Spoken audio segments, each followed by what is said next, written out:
Hi, welcome to episode 26 of Beat the First Man with me, Reedy, and at some stage during the show, my trusty sidekick, Ted. Thanks again to all you new subscribers. If you are new to the show and you've never watched before, please click below, hit the subscribe button.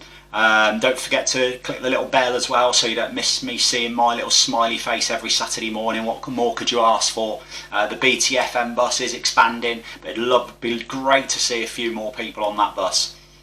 So today's show preview in 3 seconds. Right, here goes. How old? Ted's little knob of the week. Zooming in.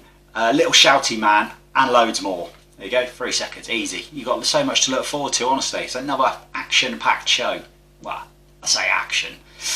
Start as always with Stoke Gabriel. Yeah, shirt still on. Still no shutdown confirmed. Still no restoring the season confirmed. It's just all in limbo at the moment. But rather brilliantly, in keeping with Stoke Gabriel's season, the Beat the First Man FA Cup lost its first contestant this week, first player out. And guess what? Of course it was a Stoke Gabriel player. What else did you expect? Chris Ormrod was relying on Burnley. They lost, so he's out. So there you go. That tied in quite nicely, I thought, with how the season's gone. So anyway, we start today with the classic game, How Old?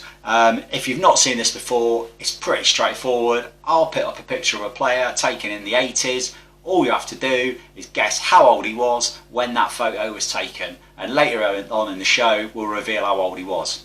Simple, eh? So this week we head to Italy, the land of attractive men, silky dark hair, olive-skinned, self-proclaimed amazing lovers. And all you have to do, in keeping with that, is say how old Marco Ballotta was when this photo was taken.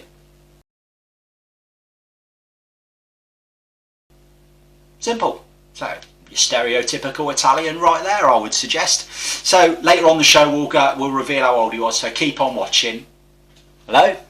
You still there? Excellent. Okay, we'll carry on. So anyway, here he comes. Alright Ted, how are you?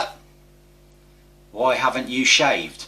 Ted, I'm not being funny. It's lockdown and I've decided, because I'm not going anywhere or doing anything, I've decided to adopt the old designer stubble look. Which designer? Primark. Ted, that's just rude. That's just insulting. Why, you should get guests to present this show. You're shocking. I mean, why do I put up with this? Why do people keep saying he's the star? Anyway, so have you got any nominations for this week's Little Knob of the Week award? Anyway, that's the real reason you're here. I've got a bit of a dilemma. I need some help. What's the matter, mate? What's your dilemma? Who have who you stuck between? I've got two, and I really don't know who to give it to. Okay, well, you give me the nominations, give the people the nominations, and maybe between us we can help you out. Okay, so my first one, we have to start with Alisson, the Liverpool keeper, for his, what shall we say, efforts against Manchester City. Did you see what he did with his feet? I can do better with these feet. Fair enough, Ted. Okay, so so who was your other one? You're saying you had another one? Well, Mike Dean for sending off Souček of West Ham, but I know Little Shouty Man's got something to say about that later. He has, and it's quite a serious one, but don't let that sway your judgment, Ted. If you think he's Little Knob of the Week, you go for it, my friend. No, I've made my mind up. I'm going with Alisson. One mistake with his feet, I can accept. 2 mistakes within 5 minutes, the same mistake, shouldn't be happening. So Alisson's won it. Right, so Alisson, the Liverpool goalkeeper, it's time to move your Premier League winners medal, move your World Club Championship medal off the mantelpiece and make some space for that, my friend. Ted's Little Knob of the Week award.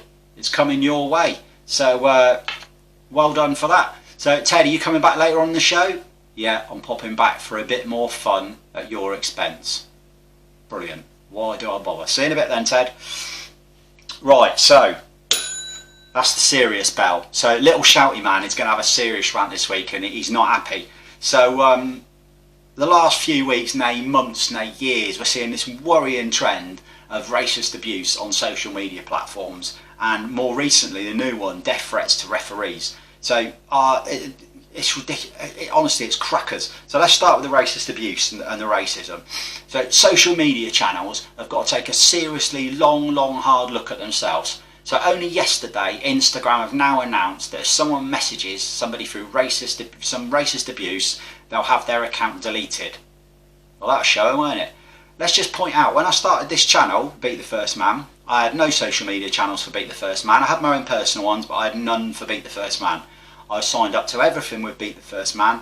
No verification process whatsoever.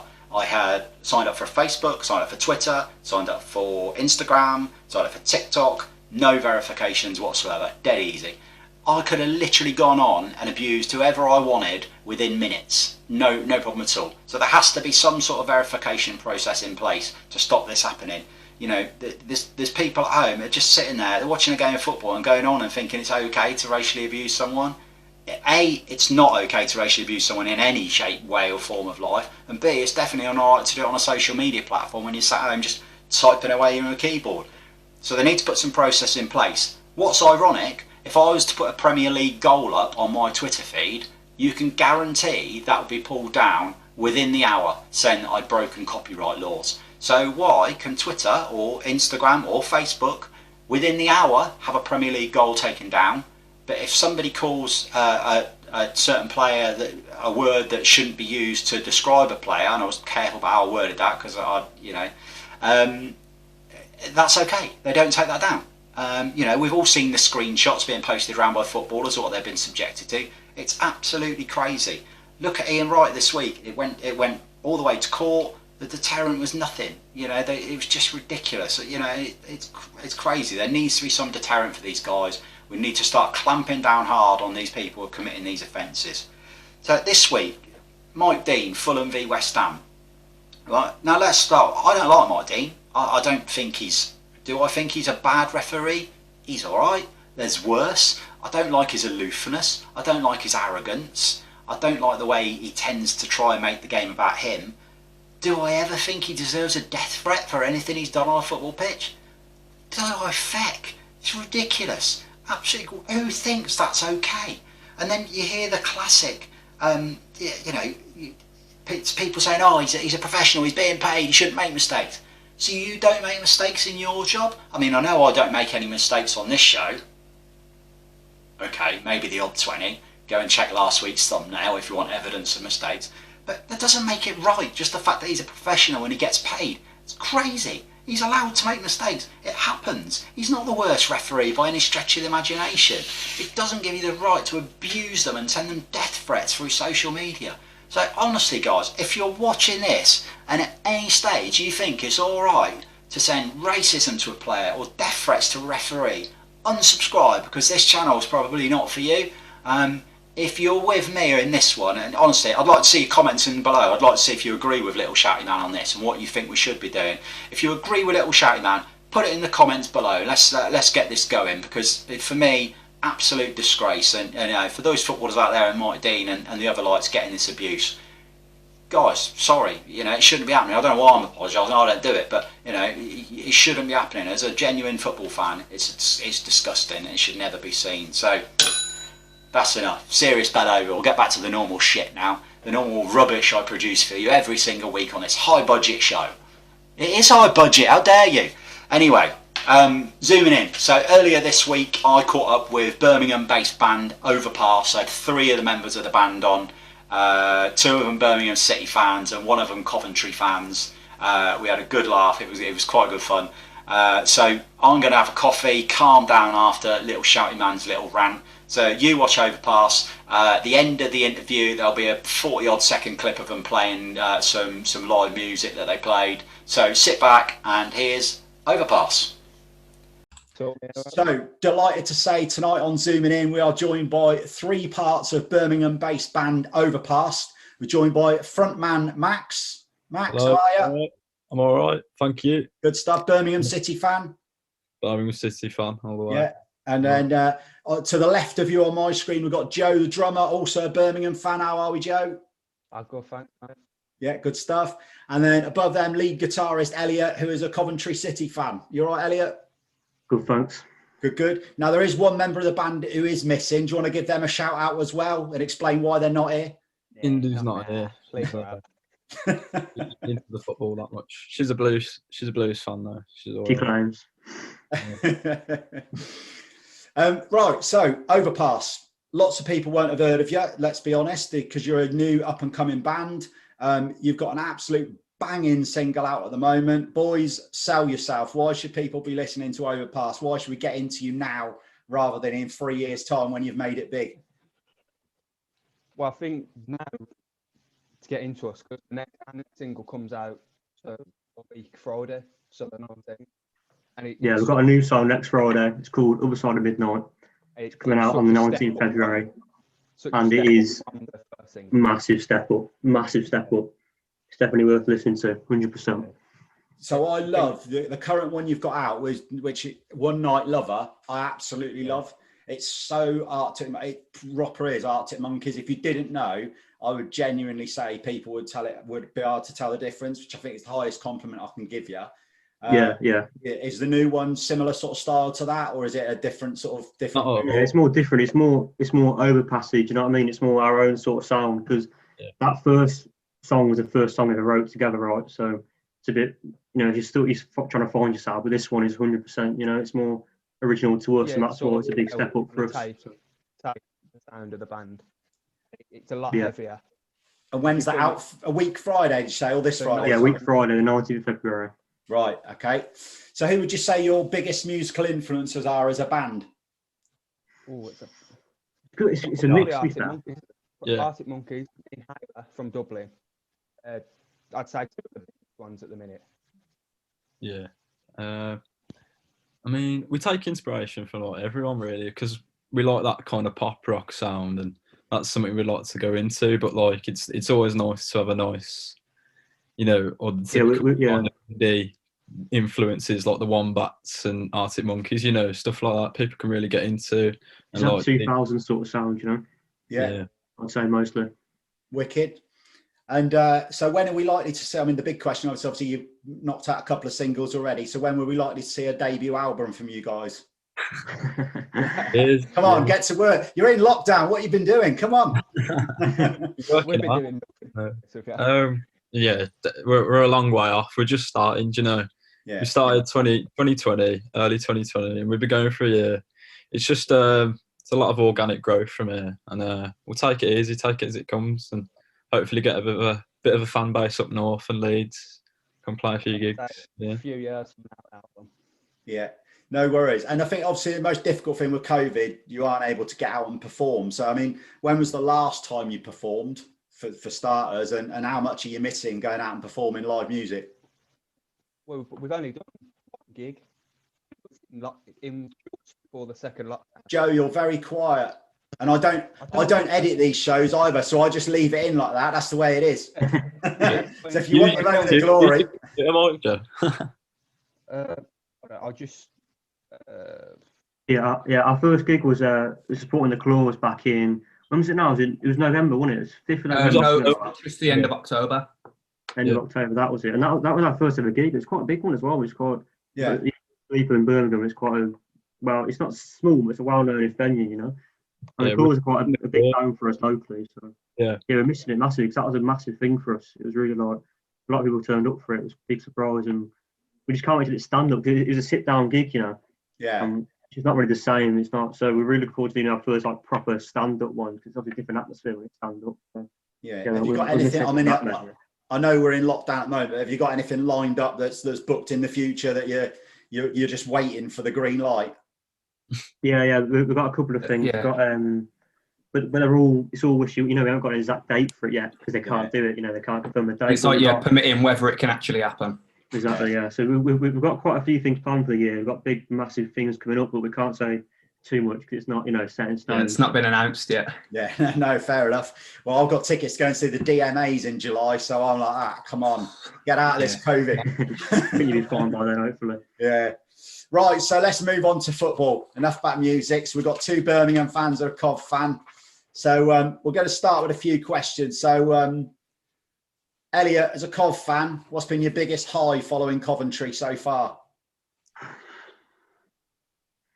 It's got to be going Championship for me, because it was that long. I mean, I started supporting Coventry when they got relegated into League Two, because I was about 14, 15 at the time, right? So So with me, I watch the rise and rise of Coventry compared to other people who've watched him just go down and down. Yeah. You know, so for me, being in the Championship is a massive thing. It's the one I can't go to the games, but still, you know, that's probably the biggest high. I think that promotion into the Championship, 100% for me. Yeah, and you're going to give the same answer as me. I know you will, but other fans of a lot of other clubs don't understand. So we waited 16 years to get promoted to the Premier League and had to do it in our living rooms in front of the TV, but it didn't feel any worse. Let's be honest. No, it was great. Yeah, it was great. It was a great feeling. Yeah. So, gents, we'll go with Joe. So, Joe, your biggest high following Birmingham City? It's a toss-up between beating Arsenal in the Carling Cup in, 2011, or the same year when we beat Bruges away in the 100th minute in the Europa League. Right. I think them two are sort of the biggest highs I've felt. Yeah. Max? Paul Caddis, last-minute equaliser against Bolton. Under Lee Clark, saved us from relegation. There's that celebration at the end and whipping his, you know what I mean, going around the pitch. Whipping his shirt off. And to be fair, one of the finest away days videos ever seen of an away end when they scored that goal. Yeah, that. I was right at the back on the top tier for that. Was you? Yeah. So on the flip side then, Elliot, lowest low supporting Coventry.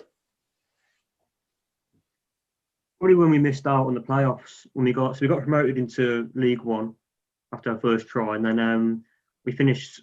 We was in the playoffs for the first half of the season, then we just missed it on the second half, and that was gutting because we had a strong team, and I thought, you know, that was it, because if we did get promoted that year, which I think we would have, was on form at the end, then I would have seen away games in the Championship, but obviously we got promoted the year later, so it's fine. But that's probably the biggest low when we just missed out on the playoffs in League One. And Joe, following Birmingham, lowest low? Well, probably when we sacked Gary Rowett. Yeah. It was, I think, mid-December, and we were just outside the playoffs on goal difference. The day after he beat, I think, Ipswich. And that, I think, universally amongst Blues fans, it's the event where, when it happened, you remember where you were. Yeah. And by the way you're nodding, Max, I'm guessing you're agreeing. It weren't quite that for me. It was a bit earlier on. I remember seeing it on telly though. I weren't there, but it was the Tottenham game when we lost to Tottenham, and Craig there was a glimmer of hope when Craig Gardner equalised, but just weren't meant to be, and then we got sent down. It's been rough for years. Do you know what I mean? But it's full of lows being a Blues fan. It wasn't equalising against us in the 92nd minute and then us running up the other end and making it 5-4. That was terrible. I was in a hotel room in Wales. I'd gone down to Wales for the weekend, and I was watching it on my iPhone on a dodgy stream. So I couldn't really see that the fifth goal had gone in. I just saw like pandemonium suddenly. Brand nearly lost an iPhone and nearly got thrown across an hotel room celebrating. That game still annoys me a bit. Good. I was excited. It was all right. Well, you know. Just when Djukovic scored. I thought we might nick it here. I mean, we gave you a chance. Well, we played Casillas in goal. Yeah, I think every time he's played against us, we've beat you. Oh, he's dreadful. And that was the one time. He is dreadful. So, favourite player, not necessarily the best you've ever seen in a Birmingham or Cov shirt. So we'll start with the Birmingham boys this time. So, Max, favourite player, not necessarily the best. Best. Well, in recent years, I mean, he's been a top striker. Shay Adams when he was at Blues, and especially his last season, absolutely, he was brilliant to watch. It was just a pleasure. It's shame we lost him, but he had to go, didn't he? Hopefully, he finds his feet in, at Southampton. But he's the best for me. Joe? Well, I'm going to go favourite. I think either Stephen Carr or Lee Bowyer. And then I don't know who the best. I think the best is probably Barry Ferguson, the old Rangers centre midfielder. Yeah, he came for us for a few seasons, didn't he? Yeah. Elliot? Mine's got to be, probably haven't heard of him, but Enna Bakari. When he was in League One, we had him, and he's the best footballer I've ever seen, like, playing a Cov shirt. And it was just, if you're a Cov fan, you'd know, he was just unbelievable. He was really, really good. Where is he now? My favourite. He's for East Bengal, doesn't he? Yeah. He's been at about 3 clubs since he left us, and that's only about 3 years ago, because he's one of them, a bit too big for his boots. Like, he used to not turn up to training and all that. Like, thought he was Ronaldo and stuff. Obviously, for us, it was great. So we just went, got on the pitch and played. Do you know what I mean? He really didn't bother. But I think he's like East Bengal fit now. He's really gone downhill. But he was great in a Cov shirt. So, where are you going to finish this season? So we'll start with the Cov fans. As you're higher in the league, we'll let you go first. So where are Cov going to finish this season? And will you finish above Birmingham? Tough, man, because there's a lot of games in hands on the relegated teams. We're quite close to them, so I'm going to say we'll just skim it. I'm saying 18th, around that mark. We'll just miss out. And above Birmingham or not? Yeah, above Birmingham. Definitely. Without a doubt. Much. Yeah. Now, I think it might be yours, Max. I've stalked your Twitter timeline and there's loads of stuff about getting relegated on there. So I know you're not confident. Well, you know what? I actually am though. I think right. What it is, we're gonna scrape it like we always do. I am confident because we always do it, and we're always in this battle. There's a few games left. I think we'll get there, but like when it's just like barely made it on the last day kind of deal. I think it'll be one of them, but it's hopefully we just start finding our feet and getting some points up because it's ridiculous at the minute. Sheffield Wednesday, are like they're coming up, man, against us. It's like what's and they had a points deduction, didn't they? And Gary Monk's their manager. It'd just be embarrassing, wouldn't it? Joe, staying up? I don't know. I think if we carry on the way we are, I think this is the year we finally don't escape on the last day. Right. But I think we need to. You can never be confident with Blues. I think if they start to pull their finger out now and get a few results, like Scott Hogan started scoring. So if we carry on, I think we should be all right. But I don't know. We could. I don't know. Maybe. No, I don't think any of them are tipping to finish above you, Elliot. No, I don't think Blues will. I think no way. They'll be below us. Right, so we go to either or. So it's quite simple. You get two options. You can have one or the other, but you can't have both. So you got the chance to support the Arctic Monkeys on tour for one show, or Birmingham or Coventry, whichever team you follow, win the championship and are promoted to the Premier League, but you can only have one. I'll go first. Sport AM, definitely. That's once in a lifetime thing, isn't it? You know what I mean? That's my choice. Sport AM. Sport AM. I think I'd go Blues win the league. I think I would. It's been so many years since we've good. Anyway, you know what I mean? It's been so many years since we've been decent. So I think that. Yeah. If Blues went up, I think I'd be happy for a bit. Elliot? I think if you said to me it's Premier League or the Europa or Champions League, I would say that. But back to Championship, it's got to be Sport AM, 100%. Yeah. No worries.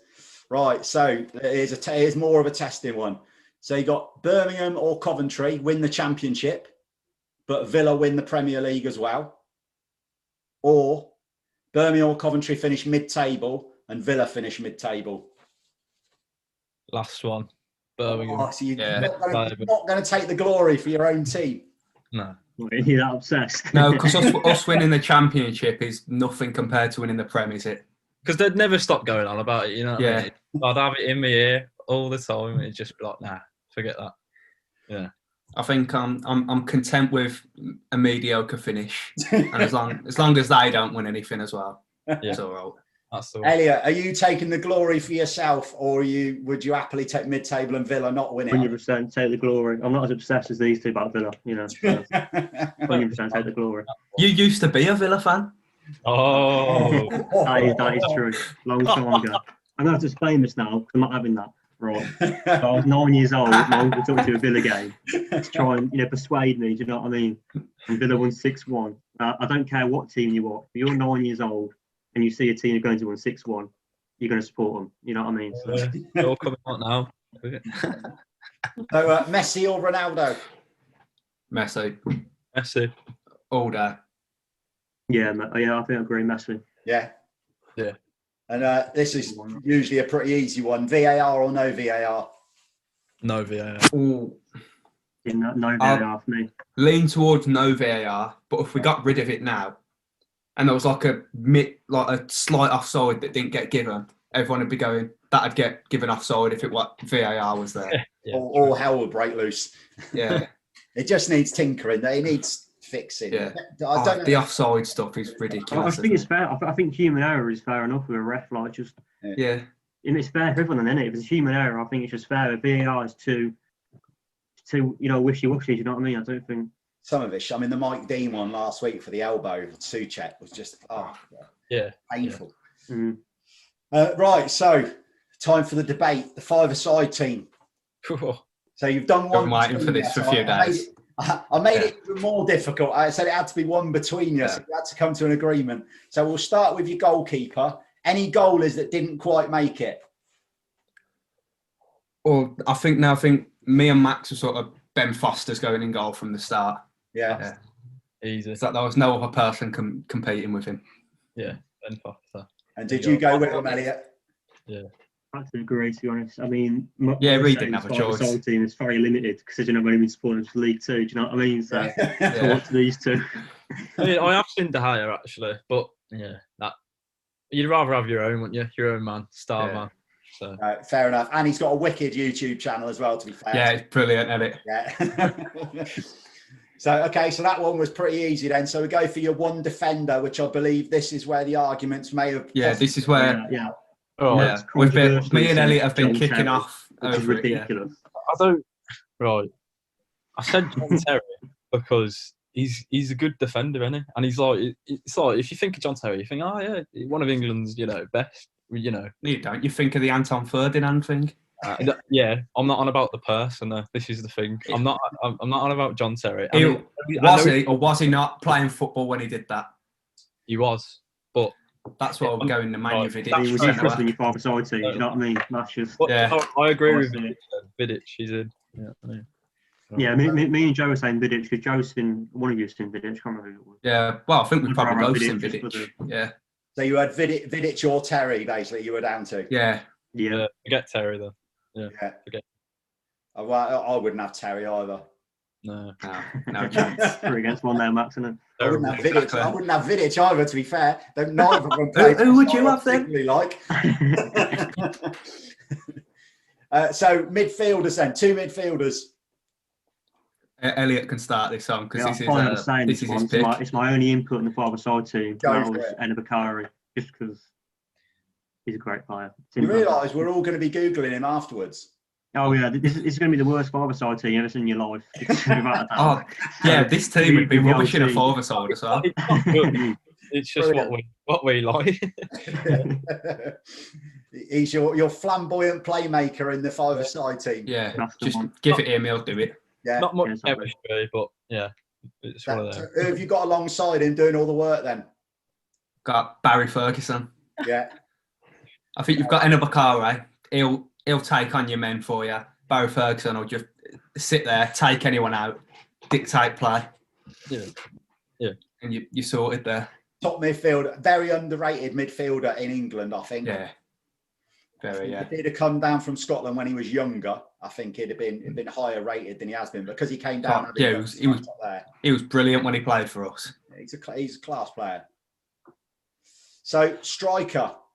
Here we go. Nikola Zigic, classic. Big Nikola Zigic.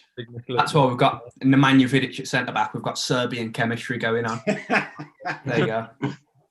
All them strikers, and you've gone for Nikola Zigic. Oh, big Zigic header. That's all you need. I had on five-a-side where headers are usually banned. He'd be a great player. He scored so many important goals for us as well, so it'd be rude not to pick him. He always scored against us. Always. Yeah.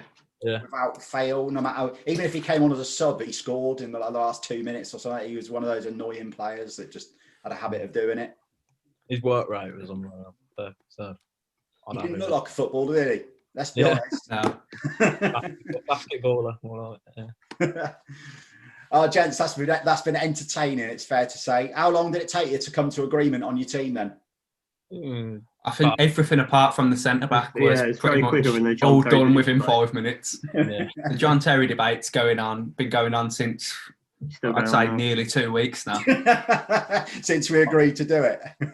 Yeah. Spot on. So back to Overpass the band, Nance. So where can people go and get your music? Where can they download your music? Where can they listen to your music, for those that don't know? Just all sort of major streaming platforms like Spotify, Apple Music, Amazon Music, if people are using that. Yeah.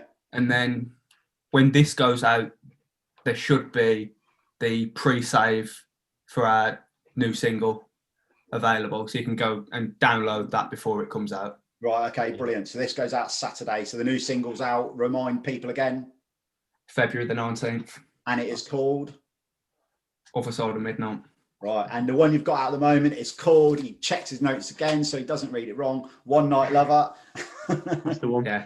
Yeah, so honestly, guys, if you've not listened to these guys before, go and listen to it, go and download it. They're a new band, they're just setting out on the road to success. And I'm delighted they've come on here and decided to have a little chat about football and music. You've been a good bunch of lads. You've been good fun. It has got to be said. And, I wish you all the success in the world. And, when you get back out playing live, I only live in Leicester, so I'll certainly try and make the effort to come over and see you guys perform. Because, we've got, after this interview finishes and Zooming In's finished, there will be a 45-second clip of the guys playing. So don't turn off Zooming In and cut off YouTube. You can see what these guys do and listen to how they perform. So guys, you've been an absolute blast. Thank you so much. And good luck for everything for the future. I hope you can get back out and get performing to fans sooner rather than later and go out and rock it. Yeah, cheers. Awesome. Cheers for having us on. Right. Nice one.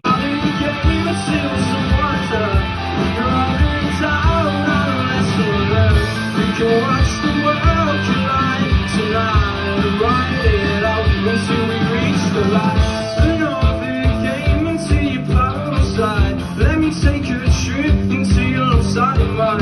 You appear through the dark, cause you bring hell in. Now my heart tells a tale, I'll be sick of it. Cause I'll be for nothing. Yeah, for nothing. Cause I'm just a huge upset now. Cause I'm just a huge upset now.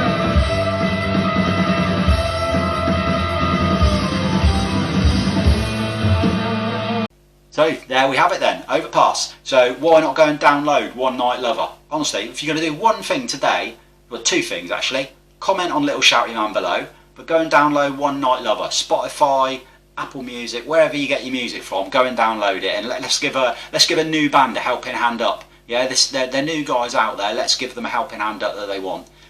Next week we have fellow YouTuber Luke Taylor, who's the host of the show Tales. He's also fairly new to YouTube, so like myself, he's not been doing this for very long. He's going to be on. We're going to have a little chat about his Leeds United rant and how he upset a large proportion of our fan base after we beat his beloved Leicester City. So we'll have a little chat about that along with all the usual stuff. So tune in for that next week. So our friend Marco Ballotta, remember him? Here he is. So, how old did you have the stunning Italian man down as? No, Dave, in Liverpool, he is not that age. You've got it wrong, I'm afraid. No, Luke in Leicester, you're miles out. He's not even close to that. No, Tracy, in my front room. No, that's cheating. You saw it last week. Don't cheat. Stop telling people. So anyway, let me tell you, our friend Marco, at the time of that photo, was 22. 22 years old. Wowzers. I bet he's never been asked for ID when he's getting a Peroni with his pizza. Oh dear, good God. I love this game so much. We'll have another one next week. I don't know where we're going next, so I might go for an English player next week and bring it back home for a how old, so we'll see what we do. So a little bit of tidying up then on the old lineal European Cup competitions. This week we've got new holders of both trophies. So in the Lineal European Cup, congratulations to FC Köln, or Cologne as we used to know them when you were a kid. They beat Borussia Mönchengladbach last week and wrestled the trophy away. So they now face a tough trip to Eintracht Frankfurt in their first defence of the trophy. That's on Sunday afternoon. In the Lineal UEFA Cup, Barcelona, they didn't hang it for very long, did they? They slipped up in midweek. They went to Seville, and Seville won by 2-0, meaning the perennial Europa League specialists now hold the Lineal UEFA Cup. So the full circle for them. They've got a trip. They're at home to Huesca on Saturday, so they'll be defending their trophy again against them. So I can hear the little paddy paws of Ted. Here he comes. All right, Ted. What? Why are you just laughing? Why are you laughing at me? I haven't said a thing. Why are you laughing? 12-9. Okay. It's time for guest fee knowledge then, that means. So yes, it is 12-9. Rather brilliantly, bloody Burnley. Burnley can fuck off. Dropped me in it by only drawing with Brighton, so I fell further behind. What's that?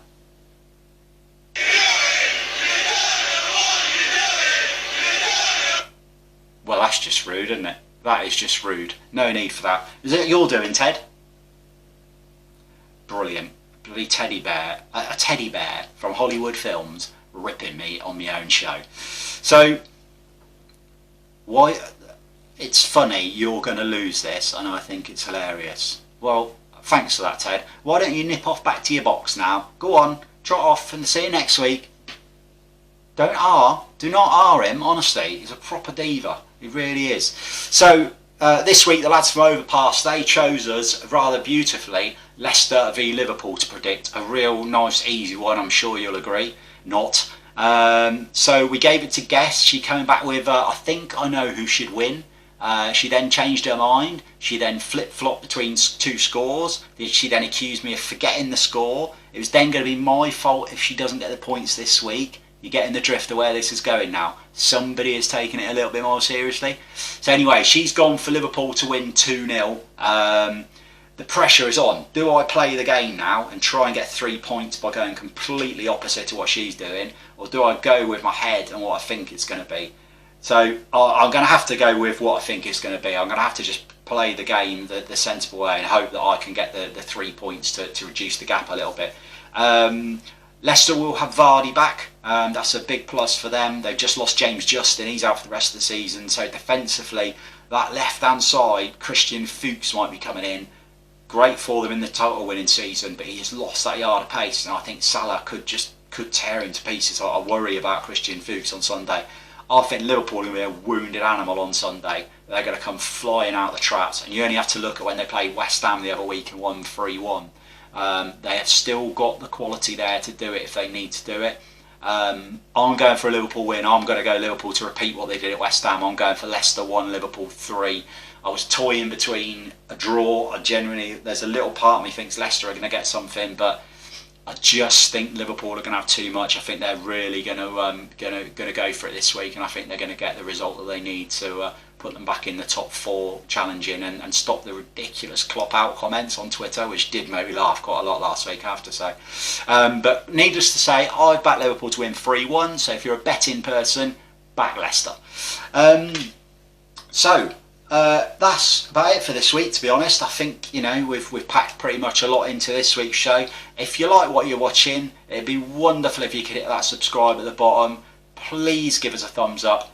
Put your comments in below. As I said, tell me what you think about Little Shouty Man. What do you think the social media company should be doing to combat what's been going on? It's the first real serious topic we've ever done on the show, so let's see your thoughts. I've tried to keep it comedy, but with a little bit of seriousness thrown in as well. So a bit of a mix of the two. A bit of fusion, I think they call it these days.